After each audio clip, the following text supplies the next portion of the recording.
Let us now discuss the uses of an echo. But before that, let us quickly look into the audible range of frequency for an average human ear, and also let us understand infrasonic sound and ultrasonic sound. Now, like we've studied in light, the light of different colors, it has different wavelengths and thereby different frequencies. Not just that, we looked at the whole electromagnetic spectrum and we saw that every electromagnetic ray, be it X-ray, gamma ray, radio waves, microwaves, whatever kind of a ray it be, they have a particular, they have their own wavelength and frequencies. Likewise, sound waves also have their own wavelength and their own frequencies. So, the sound waves, the frequency of sound that a human ear can hear. The word average I have written over here is because the sensitivity of different ears, of course there are different people, are different. So therefore, I have used the word average over here. Now an average human ear can hear sound of frequency range 20 Hz to 20,000 Hz. Both values included, of course. Let us give a look at the uses of an echo now. In the first case, echo finds its application in nature itself. There are animals like dogs, dolphins, bats, which have a higher frequency range of audibility, unlike human beings. We human beings can hear a frequency range of 20 Hz to 20,000 Hz. But these animals can hear a higher frequency range also, greater than 20,000 Hz. And there are also animals which can detect infrasonic sound also. Now, bats and dolphins, they not just detect, not just hear ultrasonic sound, they can emit ultrasonic sound also. So what they do is, bats and dolphins, they emit ultrasonic sound in a certain direction. And what happens is, if say for example there's an obstacle, this is the obstacle. So ultrasonic sound comes, hits the obstacle and gets reflected back.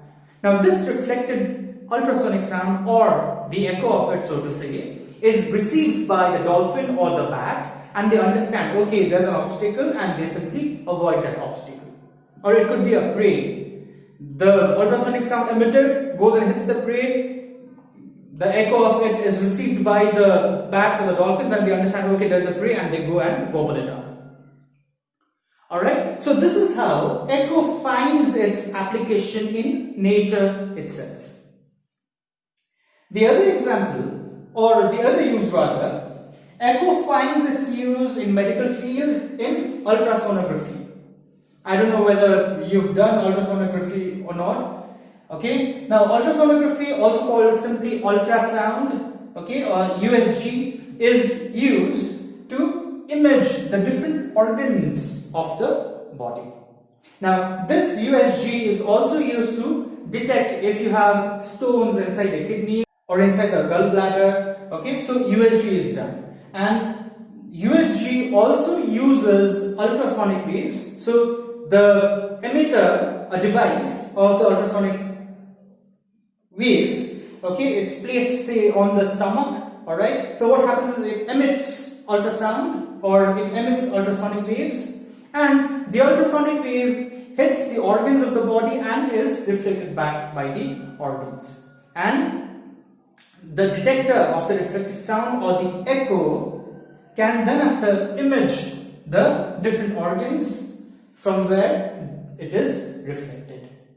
Okay, so echo also therefore finds its application in USG, or ultrasonography, simply called ultrasound.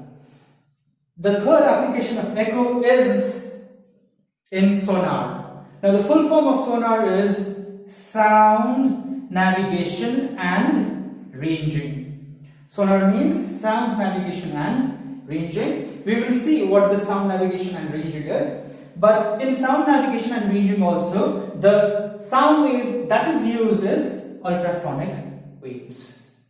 So, echo finds its application so to say by using ultrasonic waves, as you can see in all three uses. Now first we will see what is the property of ultrasonic waves that makes it special to be used in the phenomenon of echo. and then after we will understand what is a sonar. So properties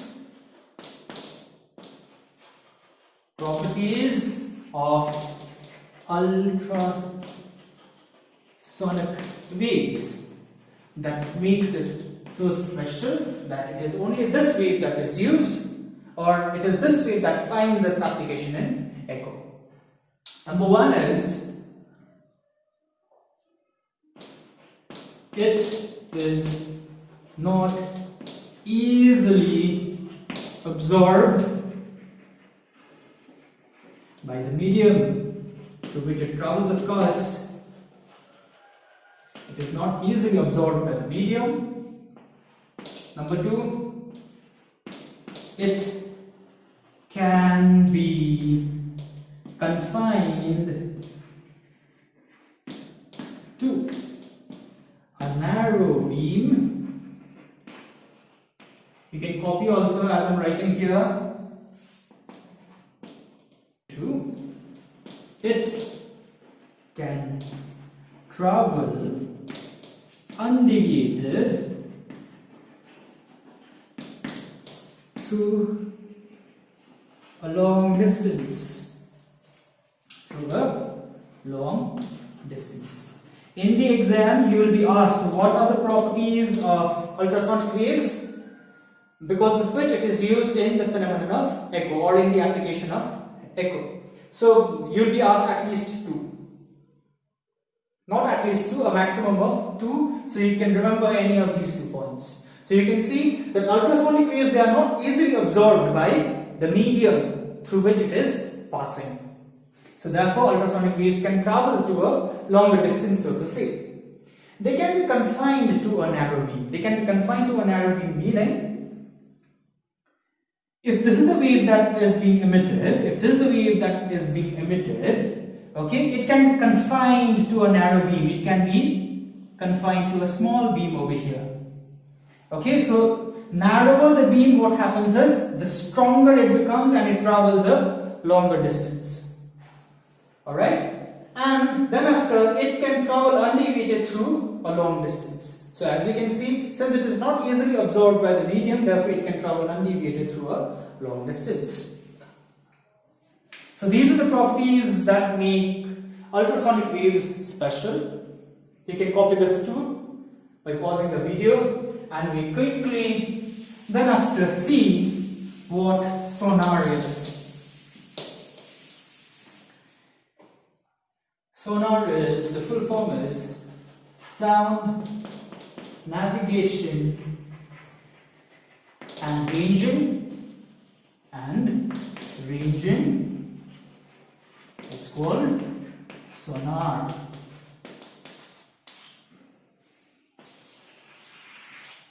Okay, so what happens is sonar is used to detect an obstacle or a sunken ship maybe, or also to find out the depth of a sea or the ocean. So what happens is, say this is the ocean, and this is the ocean bed or the sea bed. This is the sea bed or the ocean bed. So what happens is, you have a special ship. Okay, so you have a ship. Now it has, of course, machines inside. Now these machines can emit ultrasonic waves. So they emit ultrasonic waves in all possible directions. Say, and that ultrasonic waves also goes inside the ocean. And say you have a sunken ship or some kind of an obstacle here. Okay, maybe the submarine, enemy submarine. Alright, so this ultrasonic wave travels inside water and it gets reflected from the obstacle and is received by the receiver in the ship. Okay, this is what happens. Now since the emitter and the receiver, they are very close to each other actually. Alright, so what happens is, if d is the distance of the obstacle below the surface of water. Okay, then the distance that the ultrasonic wave travels is 2d, and the time taken by the ultrasonic wave or the echo of the ultrasonic wave to be received or to come back is t. So they can measure the time. So they can measure the time t, and the velocity or the speed of ultrasonic waves in sound is known. Okay, so therefore when the speed or the velocity is known, so therefore by applying 2d is distance, so to say, is time into velocity or speed. So therefore you can easily calculate the distance of the obstacle from the surface of water or from this ship. The same sonar, and this particular thing, by the way, is what is called sonar. This is what is called sound navigation and ranging. The same phenomenon is also used to find out the depth of the ocean. So time they can measure, speed of the ultrasonic wave in water is known, and they can thereby easily calculate the distance, maybe of the enemy submarine from the surface of water, or they can also calculate the depth of the ocean bed. So this phenomenon is what is called sonar or sound navigation and ranging. Sonar is very similar to something called a radar.